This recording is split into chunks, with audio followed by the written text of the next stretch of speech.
And joining me now, Ralf, a British student in Edinburgh University who was arrested in Egypt during the protest last September. Thank you for joining us today, Ralf. Thank you for having me. So, can we start with why you were in Egypt at the time of the demonstration calling Sisi to step down? So, I was in Egypt this year to study. I'm from the University of Edinburgh. I was studying Arabic and politics, and I was studying at the American University in Cairo, in Egypt. And tell me more about the incident. What exactly happened to you? So I had been staying with a friend close to Tahrir Square. I had stayed over for the night. We went out in the morning at around 11. We thought it would be quite safe then if it was morning and there weren't any signs of protest, just to go and get food and water for the day.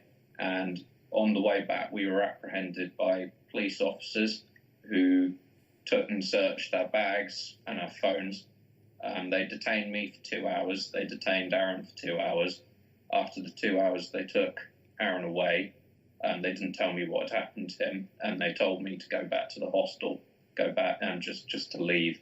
And then a couple of hours. Ralf, in terms of the reasons for that incident, what did the police officers inform you? Why were you arrested? They didn't tell us why we were being arrested. They didn't tell us anything about it or where they had taken Aaron.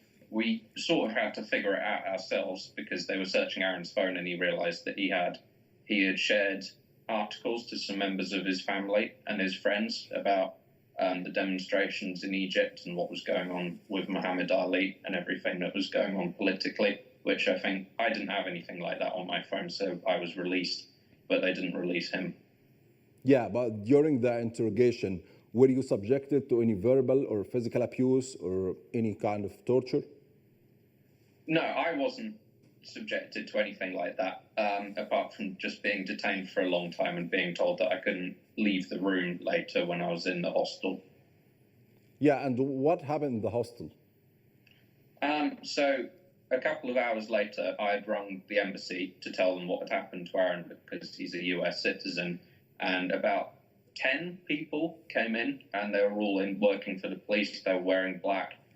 They came in, they put me in a room by myself. They threatened to assault everyone else who was staying there in the hostel if they did anything. And they interrogated me for about another 2 hours about my colleagues from Edinburgh, where they lived, all their personal information, things like that.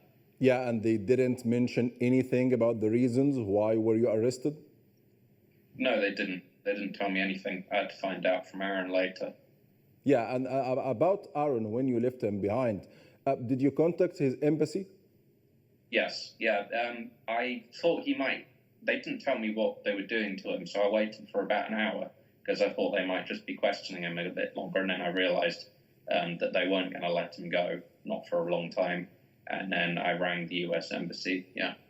Yeah, and do you have any future plans to visit Egypt again? No. However, I probably will in the future, but it will be quite a long time before I go back again.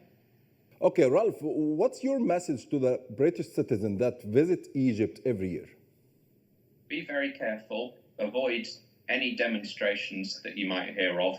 And if you see any police build-up, make sure you don't have anything on your phone political and just stay away if you can. Stay as far away as possible. And do you contact any British media here or any officials and talking about that incident in Egypt or not?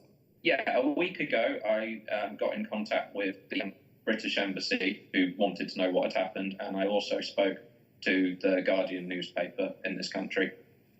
Yeah, okay. Ralf Shilkok, thank you very much. Thank you.